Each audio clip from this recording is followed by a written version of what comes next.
छत्तीसगढ़ विधानसभा 2023 के परिणाम आ चुके हैं, जिसमें भाजपा ने 54 सीटें अपने नाम की, तो वहीं कांग्रेस केवल 35 सीटों पर ही सिमट कर रह गई है, जबकि 2018 के नतीजे कुछ और थे। बता दें कि दोनों ही पार्टियों ने मतदाताओं को लुभाने के लिए अपने घोषणा पत्र में कई वादे किए थे। बीजेपी ने जहां महिलाओं को ध्यान में रखा, तो वहीं कांग्रेस ने किसानों की कर्ज माफी को लेकर बड़ा दांव खेला था। सारे एग्जिट पोल के नतीजे भी कांग्रेस के पक्ष में थे। यहां तक कि चुनाव के परिणाम आने से पहले तक जो संकेत थे वे सारे के सारे कांग्रेस के पक्ष में थे। लेकिन अचानक से ऐसा क्या हुआ कि बीजेपी बाजी मार गई और कांग्रेस हाथ पे हाथ धरे ही रह गई। तो इन सभी बातों को जानने के लिए, इन सभी मुद्दों पर चर्चा करने के लिए हमारे साथ मौजूद है वरिष्ठ पत्रकार आरपी सिंह जी, जिनसे हम जानेंगे कि जमीनी स्तर पे आखिर कांग्रेस कहां विफल हुई और भाजपा ने कहां बाजी मारी। तो बता दें कि आरपी सिंह जी एक वरिष्ठ पत्रकार हैं, इसके साथ ही वे कला के क्षेत्र में भी विशेष रुचि रखते हैं। तो इसी के नज़रिए से अभी जो परिणाम आए हैं उस पर क्या कहना चाहेंगे? देखिए, छत्तीसगढ़ की जो राजनीति है और छत्तीसगढ़ की जनता का जो स्वभाव है, दोनों अपना एक अलग महत्व रखता है। और एक शायर की एक पंक्तियाँ याद आती हैं कि हर तरफ गंदी सियासत है, बताओ क्या करें। रहन में पूरी रियायत है, बताओ क्या करें। और भीड़ पागल हाथियों की रौंदती है फौज को, और अंकुश में महावत है, बताओ क्या करें। छत्तीसगढ़ का अपना एक अलग स्वभाव है। कहते हैं सबले बढ़िया छत्तीसगढ़िया। वास्तव में मैं आपके माध्यम से इस बात को बिल्कुल पूरी तरह से तस्लीम कर रहा हूं कि छत्तीसगढ़िया वास्तव में सबसे बढ़िया है। लेकिन छत्तीसगढ़िया का एक और दांव है, ये खुलने नहीं देता कि ये करेगा क्या। तमाम आपने देखे होंगे जो आंकड़े लोगों ने प्रस्तुत किए, ये जीत रहे हैं, वो जीत रहे हैं, ऐसा हो रहा है, वैसा हो रहा है। असल में बात ये थी कि छत्तीसगढ़ की जनता पूरी तरह से ऊब चुकी थी और उसने इस बात का जवाब बाकायदा कांग्रेस पार्टी को दिया। लोगों का आत्ममुग्ध होना और कार्यकर्ताओं की नाराज़गी। जिन कार्यकर्ताओं को टिकट नहीं मिला वे नाराज़ हो गए और उन्होंने भीतर से फिर भीतरघात का काम किया। यह दोनों ही पार्टियों के साथ हुआ। लेकिन जो एक लहर कहते हैं प्रधानमंत्री की गारंटी की रही, उसने काम किया और छत्तीसगढ़िया बहुत परेशान हो चुका था बढ़ते अपराध से। आज भी वह मुद्दा है, कहीं भी किसी चौराहे पर किसी भी कोने में किसी को चाकू मार दिया जाता है, किसी की हत्या हो जाती है। तो यह जो अपराध बढ़ा हुआ था, इससे भी जनता में एक बहुत असुरक्षा की भावना थी, जिसका खामियाजा कांग्रेस को छत्तीसगढ़ में भुगतना पड़ा। छत्तीसगढ़ में कहीं ना कहीं 80% जो है किसान हैं और कांग्रेस के घोषणा पत्र में किसानों को प्रायोरिटी दी गई थी। किसानों की कर्ज माफी की बात भी कही गई थी। 2018 के चुनाव में यही सबसे बड़ा मुद्दा भी था और यही सफलता की भी कुंजी बनी थी उनके लिए। लेकिन इस बार ये विफल रही, इस पर आप क्या कहना चाहेंगे? देखिए, उसमें बातें दो तीन हो गई। एक तो ये हुआ कि धान की कीमत को लेकर के, धान की कीमत भाजपा ने बढ़ाई, फिर इसके बाद उनकी कॉपी ये करने लगी। इसके बाद इनका जो महतारी वंदना योजना है, नारी वंदन योजना, उस पर काफ़ी अच्छा काम हुआ। हर नारी को 12,000 रुपये महीने, साल, तो 12,000 रुपये साल का जो बात हुई उसका बहुत गहरा असर हुआ। मध्य प्रदेश में शिवराज सिंह चौहान को उसी के बदौलत काफ़ी हद तक सफलता मिली। यहाँ तक कि शिवराज चौहान ने ही कहा कि वहाँ तो बहनों ने जा कर के उनसे कहा कि भैया हम लोग जीत रहे हैं। मतगणना के पहले ही उन्होंने कह दिया कि भैया हम लोग जीत रहे हैं। इसका भी काफ़ी असर छत्तीसगढ़ में पड़ा। भाजपा ने जो घोषणा कर दी थी उसका काफ़ी हद तक प्रभाव इस पर पड़ा और जीत में कहीं न कहीं इसकी भी एक बहुत अहम भूमिका मानी जाएगी। तीसरी चीज़ रही अमित शाह की रणनीति। सियासत में अमर सिंह के बाद अगर कोई व्यक्ति ना को हाँ में तब्दील करने की क्षमता रखता है तो वह व्यक्ति आज की डेट में अमित शाह है। जी, जैसा कि आपने बताया कि एक अहम रोल जो है अमित शाह का रहा, लेकिन हम देखें तो कांग्रेस भी कहीं ना कहीं छत्तीसगढ़ में प्रबल थी, लेकिन परिणाम आने के बाद छत्तीसगढ़ में कांग्रेस के 9 कैबिनेट मंत्री हार गए, यहाँ तक कि स्वास्थ्य मंत्री टीएस सिंहदेव को मुंह की खानी पड़ी। तो इस पर आप क्या कहना चाहेंगे? स्वास्थ्य मंत्री टीएस सिंहदेव सरगुजा के राजा हैं और राजाओं का अपना एक स्वभाव है, राजनीति से के बाद भी एक और नीति काम करती है, वह है कूटनीति।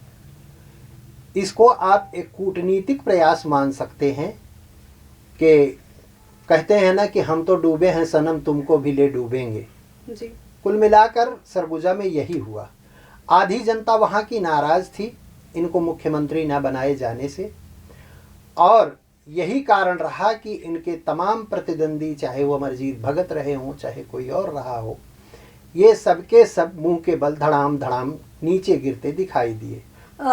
जैसा कि आपने कहा कि कांग्रेस ने टीएस सिंहदेव को हल्के में ले लिया, इसी वजह से उनको खामियाजा भुगतना पड़ा। अकेले टीएस सिंहदेव को इसके लिए जिम्मेदार नहीं ठहराया जा सकता। टीएस सिंहदेव के पीछे भी तमाम ऐसे लोग रहे जो उनको 5 साल तक हाशिए पर किए रहे, यहाँ तक कि उनके बोलने पर भी मनाही तक कर दी गई थी भीतर से। 2.5 साल की बात पर उनके ऊपर दबाव बनाया गया। दिल्ली में क्या हुआ ये पूरा छत्तीसगढ़ जानता है कि यहाँ से बसों में भरकर तमाम सांसदों को ले जा कर के वहाँ बाकायदा मार्च कराया गया कांग्रेस भवन में। तो इन सब से वो लोग नाराज होते गए, सरगुजा के लोग लगातार उनकी नाराजगी इन सब चीज़ों से, ये सोच रहे थे कि हम जो कर रहे हैं बढ़िया कर रहे हैं, लेकिन हुआ ये कि इसके ठीक उल्टे वहाँ के लोगों में इसको लेकर नाराज़गी बढ़ती गई और वही नाराज़गी कहीं ना कहीं काम आई। इसके अलावा तमाम वो कार्यकर्ता जो कर्मठ कार्यकर्ता थे, अंत समय में उनको किनारे कर दिया गया। जी, जैसा आपने बताया कि कार्यकर्ताओं की नाराज़गी जो है कहीं ना कहीं उजागर हुई, और हम देखें तो छत्तीसगढ़ में जो 2018 के परिणाम थे या 2018 के चुनाव थे, उसमें कांग्रेस ने कई वादे किए थे जिसमें उन्होंने शराबबंदी और जैसे अन्य कई मुद्दे रखे थे, लेकिन कई मुद्दों पे कार्य नहीं हुआ है। तो कई जो मुद्दे थे उनके अलावा भी ऐसी और कौन कौन सी चीज़ें हैं जो कांग्रेस को हराने में जो है अहम रोल देती नजर आई? जी, दरअसल इसमें कमलेश्वरी जी ऐसा है कि एक तो रहा कि महादेव ऐप का मामला जी, दूसरा बढ़ता अपराध। कहीं भी कोई भी किसी को चौराहे पर सीधा चाकू मार के खड़ा हो जाता है और बाद में फिर उसे बचाने वाले तमाम लोग आ जाते हैं। इसके अलावा सड़कों की दुर्दशा। तो ये कई ऐसे महत्वपूर्ण पहलू रहे जिनकी अनदेखी की गई और यही अनदेखी कांग्रेस को भारी पड़ी इस चुनाव में। जी, यूँ कहें तो छत्तीसगढ़ में जब कांग्रेस शासन काल था तो लगातार क्राइम की घटनाएं आती रहती थी जी। तो आपके अनुमान से क्या कांग्रेस ने इन सब पर रोक लगाने के लिए कुछ नहीं किया? नहीं, रोक लगाने के लिए इन्होंने काम किया। तमाम पुलिस वालों ने एक्शन लिए, बहुत सारे अपराधियों को गिरफ्तार किया, लेकिन इसके बावजूद भी अपराध पर जो नियंत्रण होना चाहिए था वो नहीं हुआ। तमाम शहर में गश्त करने के लिए पहले एक पीली मोटरसाइकिल को निकाला गया था, उसका बाकायदा डीआईजी ने उद्घाटन किया था पुलिस लाइन में। आज उन मोटरसाइकिलों को आप देखिए, पेट्रोलिंग के बजाय उस पर पुलिस वाले डबल चढ़कर, ट्रिपल चढ़कर टहलते नज़र आते हैं। वो रात को कहीं नहीं जाते लेकिन दिन में टहलते ज़रूर आपको उस पीली मोटरसाइकिल पर मिल जाएंगे। पुलिस की गश्त, पुलिसिंग बिल्कुल लगभग फेल सी हो चुकी थी।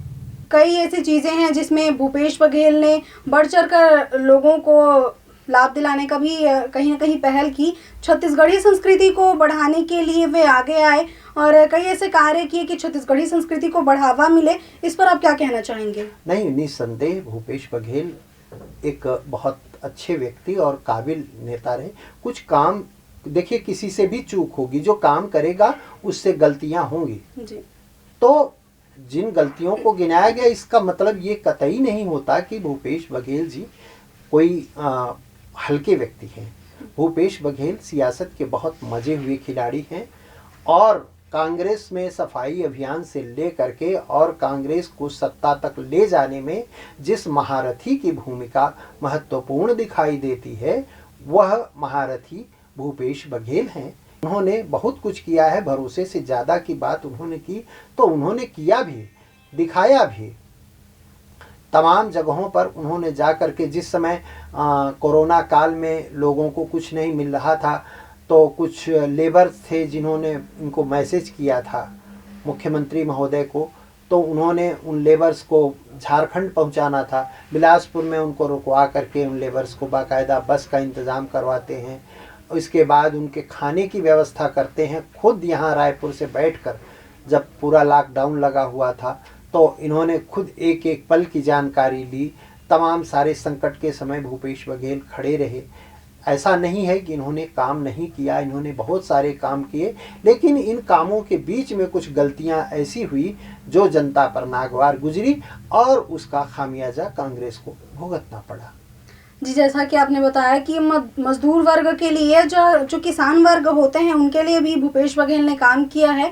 तो इसी के तहत हम देखें तो जो रूरल इंडस्ट्रियल पार्क था रीपा, वो कहीं ना कहीं भूपेश बघेल ने छत्तीसगढ़ की जो ग्रामीण की जनता है उनको आगे बढ़ाने के लिए और छत्तीसगढ़ के ग्रामीण के जो युवा थे उनको रोजगार देने के लिए इसकी शुरुआत की थी। तो कुछ क्षेत्रों में ये सफल हुई, कुछ क्षेत्रों में नहीं हुई। तो भूपेश बघेल की कांग्रेस की हार में ये कहाँ तक साबित हुई है? नहीं, ऐसी चीज़ें जिन पर विकास हुआ है, वो एक विकास के जो कार्य इन्होंने किए हैं, ऐसा नहीं कि सारे कार्य फेल हैं। भूपेश बघेल बड़ी दूर की सोचते हैं, वो किसान के बेटे हैं और आपने समय समय पर देखा होगा कि छत्तीसगढ़ी संस्कृति को आगे बढ़ाने में इस महारथी का बहुत बड़ा योगदान रहा। चाहे वो सीएम हाउस में बहनों के बुलाने की बात हो, तीजा की बात हो या और किसी पारंपरिक त्यौहार की बात हो, भूपेश बघेल उसमें 4 कदम लोगों से और आगे बढ़कर हिस्सा लेते हैं। और खेती किसानी को लेकर के भी इन्होंने जो कार्य किए थे, यह अलग बात है कि वहाँ नीचे कार्यकर्ताओं ने, जो इनके नीचे के कार्यकर्ता रहे, उन्होंने काफ़ी ज़्यादा इधर उधर घालमेल किया उसमें। जैसे नरवा गरवा घुरवा बाड़ी था, तो जानवरों के लिए जो गौशालाएँ बनाई गई, उनके नाम पर बहुत सारी ज़मीन एक्वायर तो कर ली गई, मगर उनमें जानवर नहीं रखे गए। इसमें बस जो चूक की एक बात आती है वो है निगरानी की। अगर उनकी प्रॉपर मॉनिटरिंग की गई होती तो शायद ये गलतियां नहीं होती, या होती भी तो कम होती। तो एक तो ये था। दूसरा ये है कि भूपेश बघेल ने जो गोबर खरीदने की योजना बनाई, गोबर से पेंट बनाया, गोबर से टी शर्ट बना के दी गई, यह सारी चीज़ों, इन सारी चीज़ों का श्रेय भूपेश बघेल को जाता है।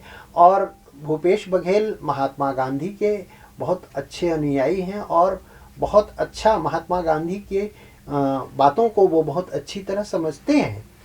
महात्मा गांधी ने एक जगह कहा था कि विकास वह होना चाहिए जिसके केंद्र में मनुष्य हो। भूपेश बघेल के विकास को आप देखें ध्यान से, तो उसके भी केंद्र में आपको मनुष्य मिलेगा। जी, जैसा कि आपने बताया कि भूपेश बघेल ने बढ़ चढ़कर सभी कार्य किए, चाहे वो ग्रामीण क्षेत्रों में हो या फिर अन्य क्षेत्रों में हो, लेकिन कहाँ ऐसी चूक होगी? क्योंकि हम 2018 के चुनाव का रिजल्ट देखें तो कांग्रेस को 68 सीटें मिली थी, जबकि भाजपा केवल 15 सीटों में थी। लेकिन इस बार उलट हो गया है, बाजी उल्टी पड़ गई। देखा जाए तो कांग्रेस के पास केवल 35 सीटें आई, जबकि भाजपा 54 सीटों में काबिज हो गई। तो इसमें कहाँ गलती साबित हुई कांग्रेस के लिए? कांग्रेस के लिए देखिए, गलतियां वही जो मैंने आपको पहले गिनाया ना, कि कर्मचारियों की नाराजगी, संविदा कर्मचारियों की नाराजगी, मितानिनों की नाराजगी, शिक्षकों की नाराजगी। ये जो कर्मचारी हैं, ये जो नाराज होकर के रायपुर से गए, या वो बेरोजगार जो यहाँ आए थे बेरोजगारी भत्ते के लिए और उनकी पीठ पर डंडे दिए गए, वो डंडों के घाव लेकर जब गाँव गए होंगे, तो अब एक चीज़ आप और भी मान लीजिए कि अच्छाई से ज़्यादा तेज़ी से बुराई फैलती है। यह हमेशा के लिए सार्वजनिक सत्य है। हर कोई इस बात को जानता भी है कि आप हमारे साथ तमाम अच्छाइयाँ करते रहिए, कुछ नहीं होगा। एक बुराई आपकी सारी अच्छाइयों पर पानी फेर देने के लिए काफ़ी है। कुल मिला के कांग्रेस के साथ भी ऐसा ही हुआ है। जी, जैसा आप बता रहे हैं कि कांग्रेस ने बहुत अच्छाइयाँ की लेकिन उनकी कुछ बुराइयाँ ही उन पर हावी हो गई। तो वहीं देखा जाए सर तो 2.5 महीने पहले की आंकड़े की बात करें तो बीजेपी काफ़ी कमज़ोर नज़र आ रही थी। कांग्रेस के पक्ष में ही सारे दाव नज़र आ रहे थे, लेकिन 2.5 महीने में ऐसा क्या हो गया कि बीजेपी अचानक से बूस्ट हो गई और सत्ता में आ गई? छत्तीसगढ़ की जनता का स्वभाव ना पूरे देश की जनता से बिल्कुल अलग है। ये कभी भी सही बात को की खबर तक नहीं लगने देते। भाजपा के साथ भी जब पिछली बार ऐसा हुआ था, भाजपा जीत के दावे पर दावे किए जा रहे थे, प्रधानमंत्री दावे कर रहे थे, भाजपा के कई कद्दावर मंत्रियों ने दावा किया कि हम अपनी मूंछ मुड़वा लेंगे। आखिर में हुआ क्या? भाजपा को ऐसी हार मिली, ऐसी पटकनी मिली कि शायद उसे पूरी जिंदगी याद रहेगी। लेकिन कांग्रेस भी सत्ता में आई तो कांग्रेस ने कुछ मूलभूत गलतियां की, जिसकी वजह से जनता ने इनको भी सबक सिखा दिया कि लोकतंत्र में लोक सर्वोपरि है और सर्वोपरि ही रहेगा। तो यह संदेश छत्तीसगढ़ की जनता ने दिया है, जो जनादेश है, और मेरा ऐसा मानना है कि दोनों ही पार्टियों को इसका सम्मान करना चाहिए। अभी आपने मूंछ मुड़वाने की बात कही, तो पहले भाजपा के कार्यकर्ताओं ने जो है मूंछ मुड़वाने की बात कही थी 2018 के चुनाव में। वैसा ही मंत्री अमरजीत भगत का एक बयान अभी सोशल मीडिया पे काफ़ी वायरल हो रहा है, जिसमें वो कहते हैं कि अगर इस बार कांग्रेस की सरकार नहीं आती है तो मैं मूंछ मुड़वा दूंगा। तो इस पर आप क्या कहना चाहेंगे कि आप वाकई में भाजपा से नहीं, वो तो भाजपा से कांग्रेस में गए। नंद कुमार साय ने भी कहा था कि अगर कभी कांग्रेस सत्ता में आई तो मैं अपने सिर पे बाल मुड़वा लूंगा जी। और बाद में फिर वो सत्ता तो छोड़ दीजिए, सत्ता में तो कांग्रेस थी और ये खुद उसी कांग्रेस में चले गए और उन्होंने सिर के बाल नहीं मुड़वाए। तो ये नेता हैं, कहते कुछ हैं करते कुछ हैं। इनकी बातों में कितना दम होता है ये जनता अच्छी तरह से जानती है जी। जो है अयोध्या जाने के लिए छत्तीसगढ़ की जनता को न्योता दिया गया है, ये कहीं न कहीं उनके लिए सफल साबित हुआ। लेकिन छत्तीसगढ़ में भूपेश बघेल ने भी राम वन गमन पथ के लिए काफी ज्यादा काम किया है। कौशल्या माता मंदिर को अच्छे से विकास करवाया, वहाँ श्री राम की मूर्ति स्थापित की। तो भाजपा के लिए ये सफलता की कुंजी बन गई, लेकिन कांग्रेस के लिए नहीं बन पाई। इस पर आप क्या कहना चाहेंगे? मैंने कहा ना, वही मैंने आपको बताया कि उनका प्रोजेक्ट लंबा है। वहाँ हजारों करोड़ रुपए खर्च हो रहे हैं, बाहर से पत्थर मंगाया जा रहा है, उसको तराशने में तमाम कलाकार लगे हुए हैं और वो कलाकार पत्थर तराश रहे हैं। लेकिन इधर तराशा जा रहा है अगली लोकसभा चुनाव में भाजपा का भविष्य। भाजपा अगला चुनाव राम मंदिर के नाम पर लड़ेगी और राम फिर उसके काम आएंगे। राम का नाम लेकर खड़ी हुई पार्टी फिर एक बार राम के नाम पर वोट लेगी और फिर सत्ता में काबिज होगी। जी, राम के नाम से चुनाव लड़ेंगे। और वहीं हम साझा की बात करें तो वहाँ भी एक ऐसी ही सियासी घमासान हुआ था, उसमें एक मजदूर के बेटे की मौत हो गई थी और उसी को भाजपा ने फिर टिकट दिया और उस पर अपना दाव खेला। तो इसमें क्या बड़े फैक्ट हो सकते हैं कि आखिर क्यों भाजपा ने ईश्वर साहू को ही साझा से चुना? देखिए, ईश्वर साहू पहली चीज तो एक गरीब परिवार का बेटा था। दूसरी चीज कि ईश्वर साहू को लेकर के वहाँ के लोगों के मन में भी एक विशेष प्रेम था कि ये हमारे घर का लड़का है। ये तमाम ऐसी चीजें, ईमानदारी है कि ये गरीब घर का है तो ईमानदार रहेगा, ये सारी चीज़ें थी जो उसमें काम आई और इसी के चलते जनता ने उनको वोट दिया। और इसके पहले भी उस पर बाकायदा इन लोगों ने सर्वे करवा लिया था कि यही जीत सकता है और वही है जो उनके 6 बार के मंत्री को पटकनी दे सकता है। तो अभी अब बीजेपी जो है चुनाव जीत चुकी है और अब सबसे बड़ी बात यह आई कि आखिर सीएम का चेहरा कौन होगा। लगातार कई नाम आते जा रहे हैं, ओपी चौधरी और अरुण साहब हैं और कई नाम हैं। तो आपके ख्याल से कौन हो सकता है अगला सीएम का चेहरा? देखिए, अगले सीएम का चेहरा जो दिखाई दे रहा है स्पष्ट रूप से कमलेश्वरी जी, वो विष्णुदेव साय का दिखाई दे रहा है जी। विष्णुदेव साय एक आदिवासी नेता हैं और उन्होंने इस चुनाव में सरगुजा बेल्ट से कांग्रेस को क्लीन स्वीप करा दिया। एक ये, दूसरा आदिवासी राज्य है, छत्तीसगढ़िया मुख्यमंत्री की मांग उठ रही है। तो ऐसे में विष्णुदेव साय ही छत्तीसगढ़ के मुख्यमंत्री बनेंगे, इसमें किंचित संदेह नहीं होना चाहिए। दूसरी बात है कि एक और कद्दावर नेता हैं उनके पास, ओपी चौधरी, ओम प्रकाश चौधरी, एक पूर्व IAS ऑफिसर, विधि विशेषज्ञ, कानून के बहुत अच्छे ज्ञाता हैं, बड़े विद्वान व्यक्ति हैं। रायगढ़ की सभा में अमित शाह ने कहा था कि आप इनको जिताइए, मैं इनको बड़ा आदमी बनाने की गारंटी देता हूँ जी।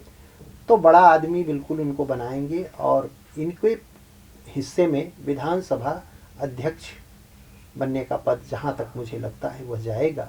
तो ये थे हमारे साथ वरिष्ठ पत्रकार RP सिंह जी, जिन्होंने हमें बताया कि भाजपा के लिए सफलता की कुंजी क्या बनी और कांग्रेस कहां विफल हो गई। ऐसी अन्य शख्सियत से आपको लगातार मिलवाते रहेंगे। तब तक के लिए बने रहिए लाइव खबर 24/7 के साथ।